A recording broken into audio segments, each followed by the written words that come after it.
Thanks for staying with us. So the global economic recession has posed new challenges to the world, coupled with the challenges of how to make it in life. How do you achieve financial freedom, and what health creation habits would actually make you a millionaire? Joining us on the show is the author and wealth creation agent, Pastor Olumide Emmanuel. Good morning, sir. Yeah, good morning. Yes. Thanks for having me again. It was a pleasure having you the last time, so we had to bring you back. Well, I'm happy to be back. Yeah. Whatever we can do to help each other, we have to do. Yes, you sent us a book called The School of Money. I've not started reading it yet, but I'll probably get to it. But when you say School of Money, I mean, and I'm thinking to myself, listen, we all want to make this money.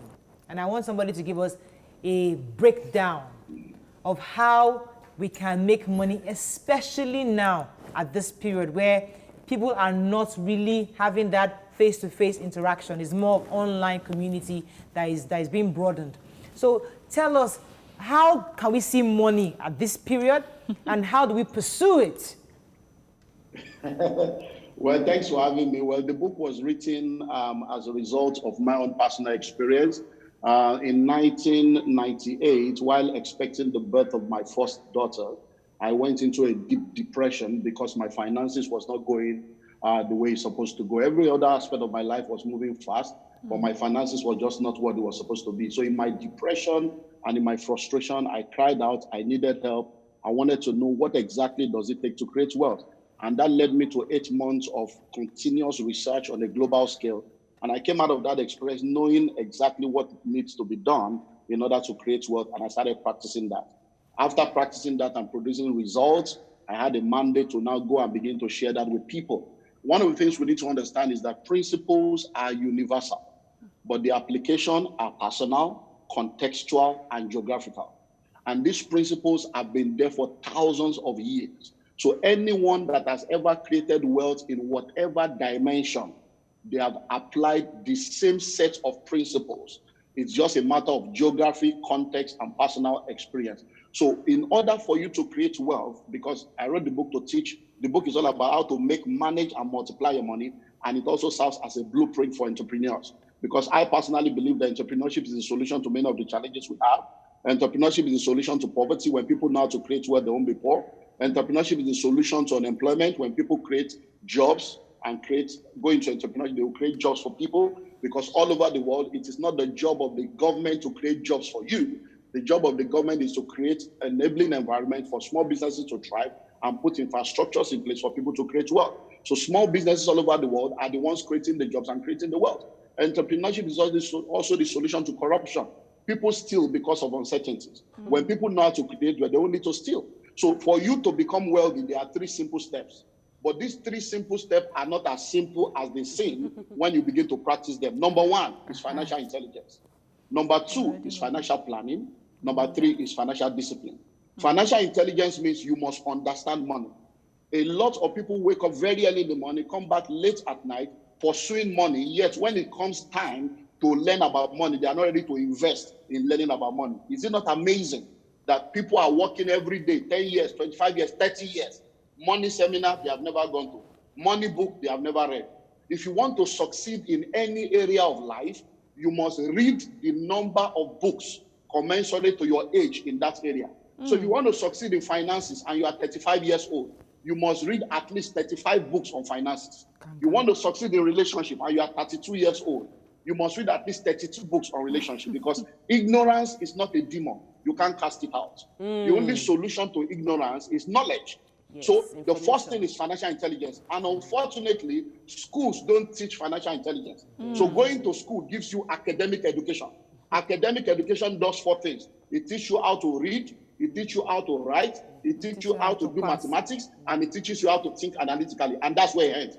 But in order to create wealth, you need more than academic education.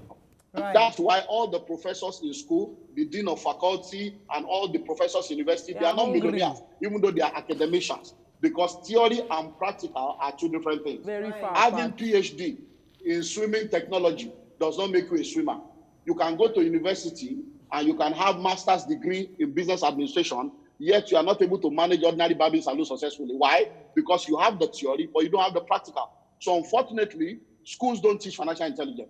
So the way to get financial intelligence is by personal development, being intentional about your personal development, by reading books, learning through life, going to seminars, learning all you can learn about wealth, what is money, where is money hiding, how do I make it, how do I manage it, how do I multiply, what is asset, what is liability, what is compound interest. When you have financial intelligence, that is level 1.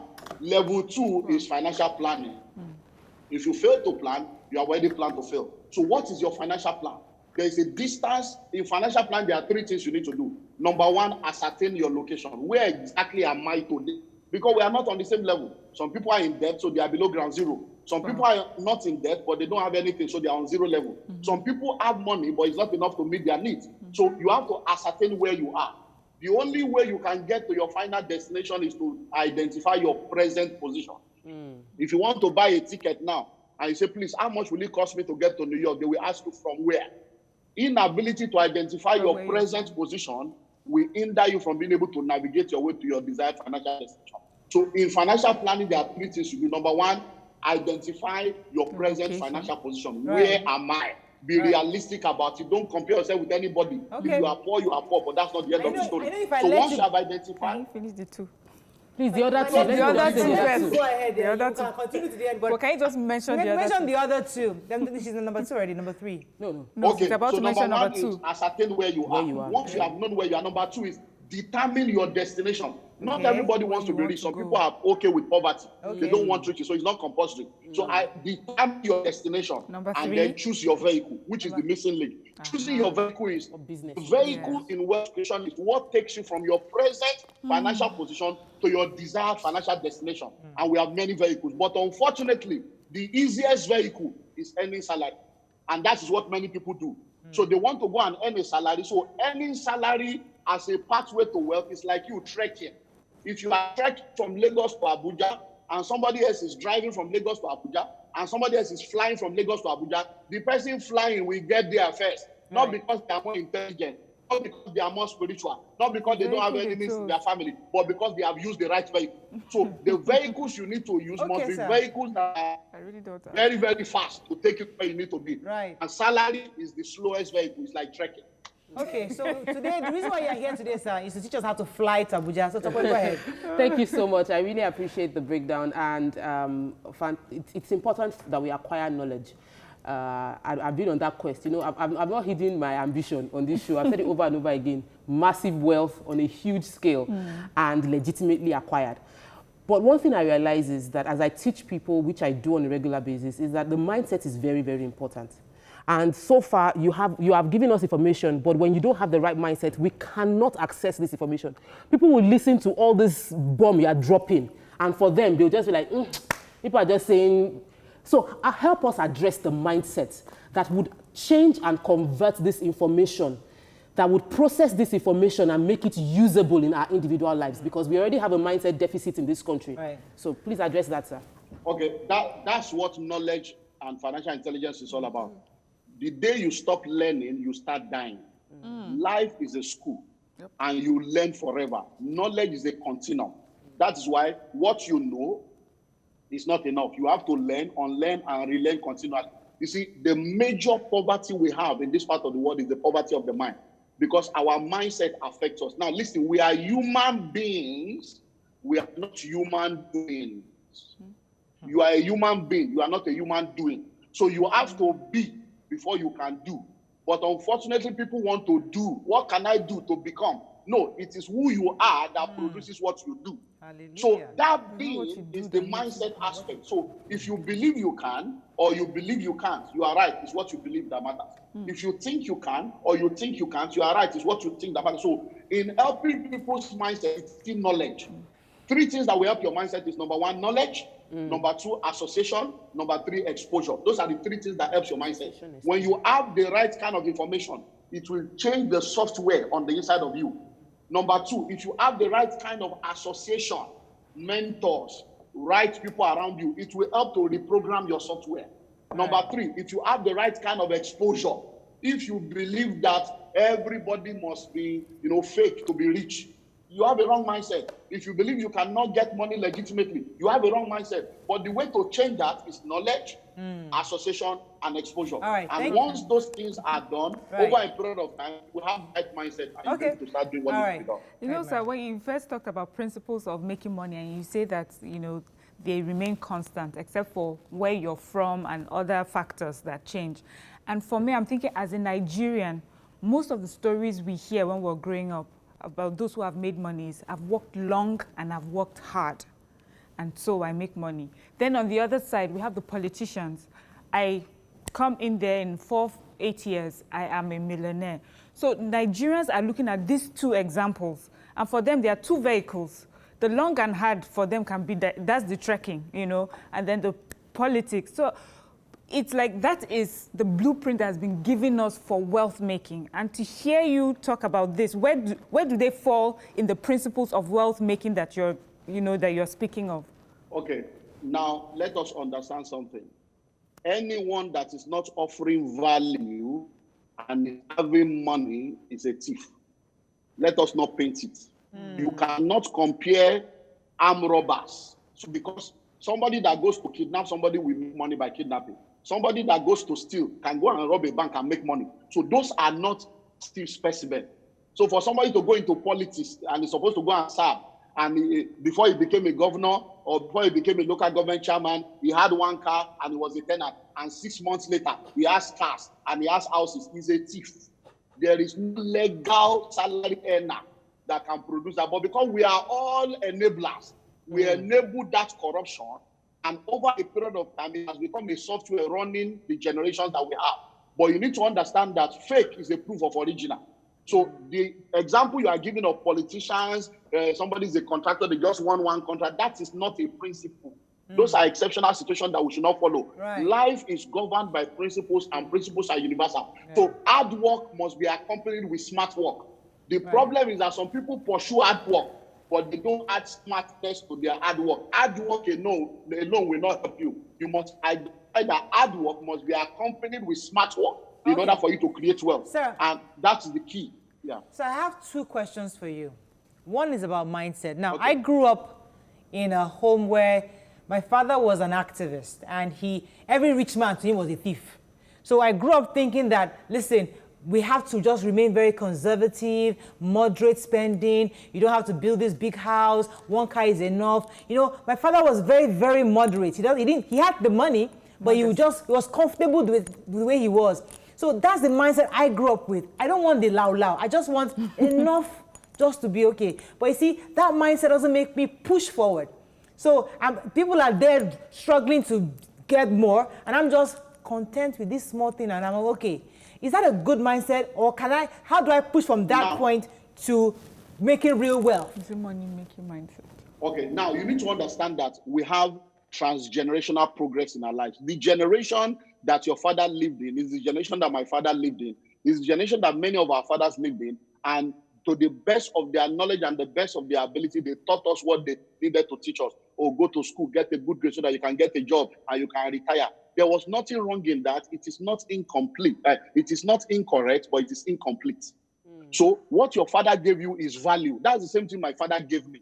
But you need to understand that you are too small to be the purpose of God for your life.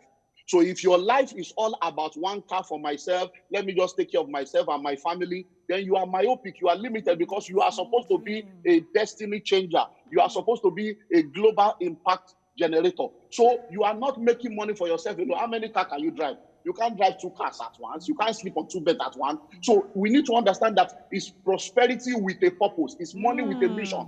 We are not talking about making money. Make money, make I show them. No, you are making money so that you can have enough of God's resources to fulfill your assignment. And that assignment is beyond you, beyond your school fees and your children's school fees. It's beyond having a car. So our parents were not thinking beyond, let me just take care of my family, I don't want trouble. But we are in a visionary generation. Without a vision, you are inconsequential now, and your vision is beyond you. So making money is about having enough resources to make impact. In 2007, I was in the UK. The first book I wrote on finance was called How to Be a Millionaire, The Pathway to Wealth. And I was in Earl's Court in London doing an exhibition. and I put the book there, How to Be a Millionaire. A lady came with her daughter, and she stood there and she was looking and reading. And when she saw the title, How to Be a Millionaire, she said, I don't want to be a millionaire. You know, out of the abundance of the heart, the mouth. I didn't know when it came out of my mouth, I said that you must be a fool. She said, I don't want to be a millionaire. Then out of my mouth, I said, you must be a fool. I didn't know when I said, London, Niger. I said, then you must be a fool. Right. She looked at me and I asked her, I said, how many students are on your scholarship? She said, no. I said, how many homeless people are you feeding? She said, no. I said, so how many houses have you bought that you are giving to people as halfway houses? She said, I said, how many people are you rehabilitating? I said, so you are saying you don't want to be a millionaire because you are selfish and self-centered. You are only thinking of yourself. Over 400 million. Poverty. I got to slow you down, man. Orphans. All right. Yeah, I okay. got to slow you down. I had two questions Million actually. orphans in India. Over 400 million orphans in Nigeria. Over 80% of people are poor, living below poverty line. It's not about you. It's about impact. Okay. It's about making a difference. What is wrong if you sponsor 1,000 people to school? What is wrong if you build a school that will accommodate 1,000 students and you give them free education? So if you don't need the money, make the money and give it to those of us that have vision. Okay, and let us use the money to make a difference. Thank you. To give to us that have vision. Yeah. For those of us, they should make the money and give to us that have vision. Okay, so my second question, sir, was risk. Taking risks. Okay. Because many of us save this money and we make the money and just keep it because we are scared of getting into that property business. We're scared of buying shares. We're scared of, I have lost money in the shares many years ago. So I'm so scared of buying shares. I mean, I'm so scared of it. So how do you help people like us that are very, very scared to take a risk into a business, to become an entrepreneur? Well, the word risk, if you add E between the K and the Y, it becomes risky. So risk is a key to progress in life. Everybody takes risk. You cannot survive without risk. The day that your husband proposed to you and you said yes, you took a risk to make money that you are not sure of. When you came into the studio today, you took a risk to go all through the corona, whatever, to come to the studio. As you are sitting down there in this same Nigeria, plane has gone to crash on people's houses. A plane can crash in that studio now. I'm not okay with that. When you enter into a car and you are going home, a trailer can fall. There can be accidents. On that same $10 bridge, there have been fire they didn't plan. You see, God forbid, but life permits. We always say God forbid. So every day you are taking risk. So question is, why will you take risks that are not moving your life forward? And you are not ready to take the risks that will move your life forward. Because you are taking risks every day. Every day, consciously and unconsciously, every day you wake up, you will take at least 172 risks. Yes. Between morning and evening. Everybody, between morning and evening. But because you are not conscious of those risks, every time you buy food to eat, you are taking risks. Every time you buy water, even though it's bottled water, you are taking the risk. It can be fake, it can be poison. But why don't you think of that? Because you have accepted that in life, what belongs to you will not pass you by as long as the devil is on your side. So my advice to people is, when it comes to investment, there are 3 levels. There are low risk investment, there are medium risk investment, and there are high risk investment. So start with the low risk investment. Go to fixed deposit, buy bonds, buy treasury bills. There are 0 risk.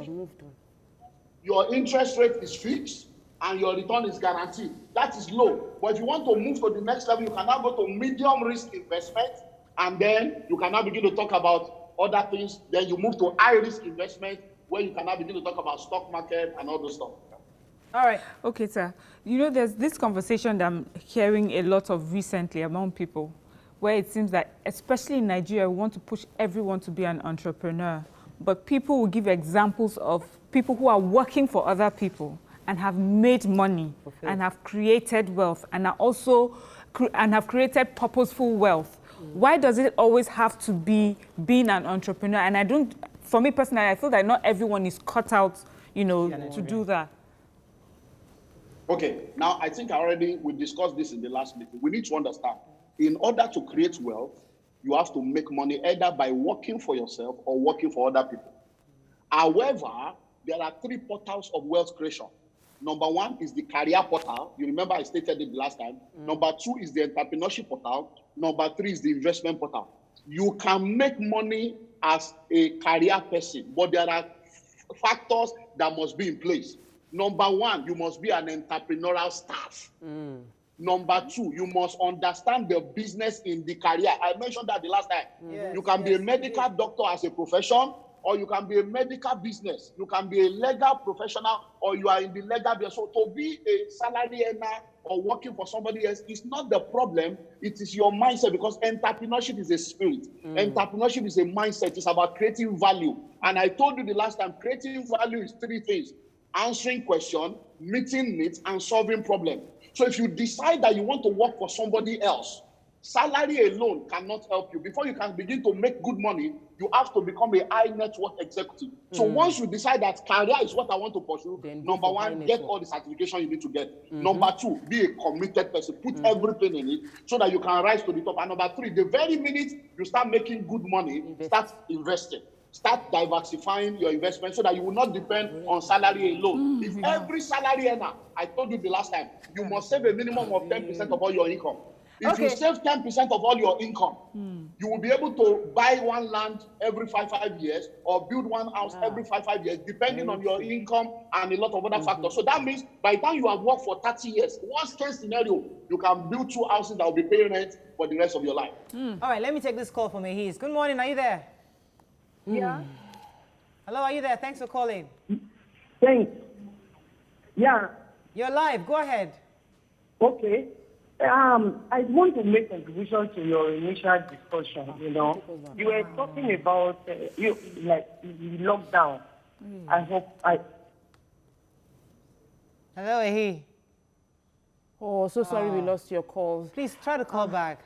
Very, very painful. Sir, I was enjoying you. You were speaking my spirit, you were speaking my soul.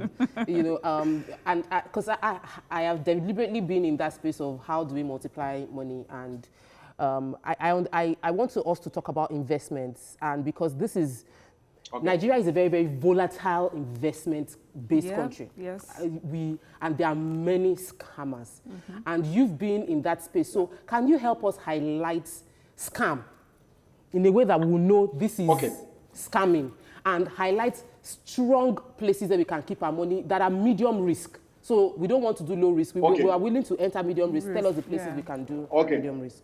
My mother, I'm a Yoruba man, my mother will always say, Tabanika dijuke oburuku koja inore no makoja. Very true. That means if we say we should close our eyes for bad people to pass, even good people will pass.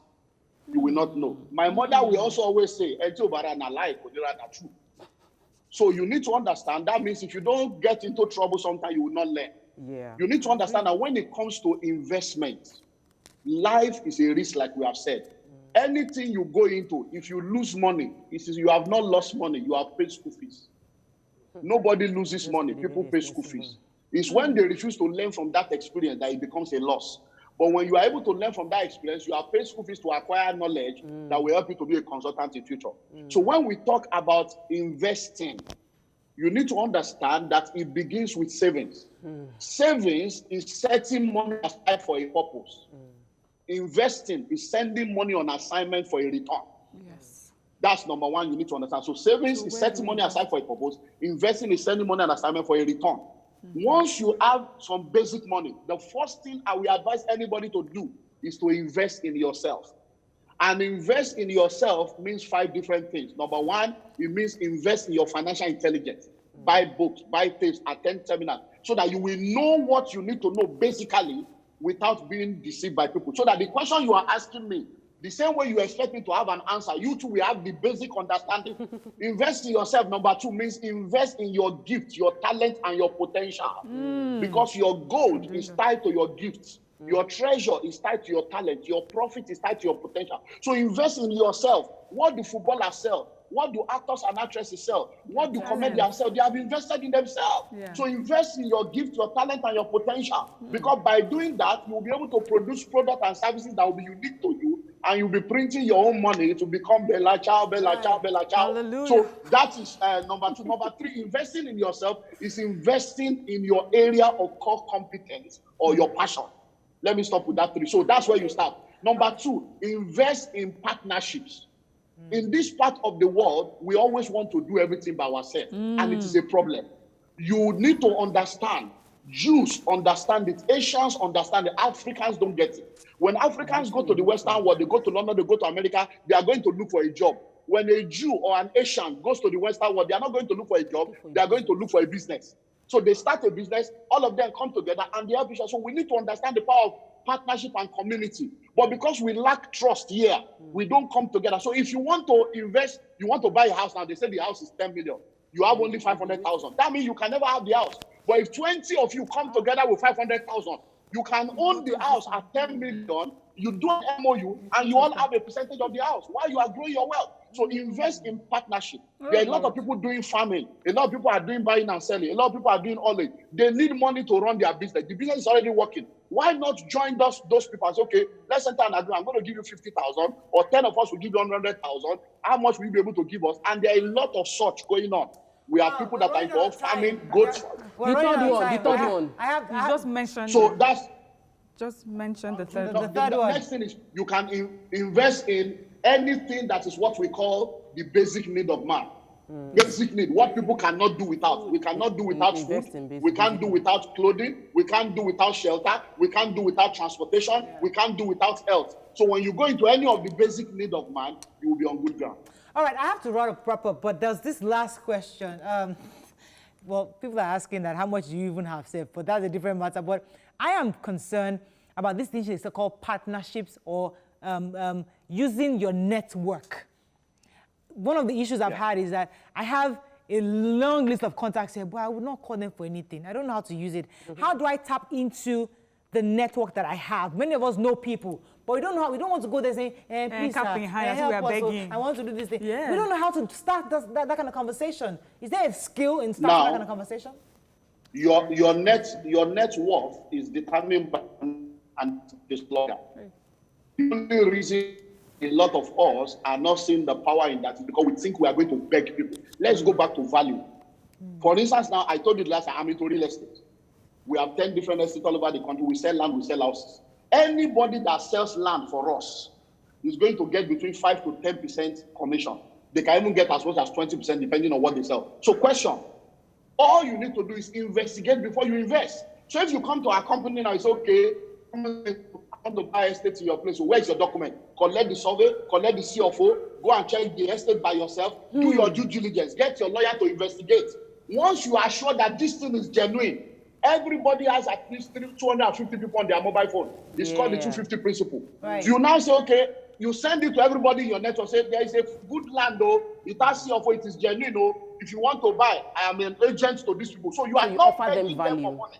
You are offering them value. So when you go cap in hand as if you are begging, no, you are saying, look, you are close to me. I have discovered something that is good. If you are interested, it's not by force. Come and buy. And then you get your commission. So you can make money with your network, but make sure you investigate before you invest. All right. Thank you so much, sir. Unfortunately, we have to wrap up here. Thank you. Oh, my goodness. We need a whole show with you. Thanks for having me. Thanks for having me. I'm available anytime. Let's do what we can do to help ourselves. Pastor Olumide Emmanuel there. Thank you very much. That's all we can take on the show. I hope you took notes. Talk about see my paper. Please, I beg. I need those notes forward to me. We need to send. I need to go back and watch the show, rewatch and take it in. Have a fabulous day. We'll see you tomorrow. Bye for now.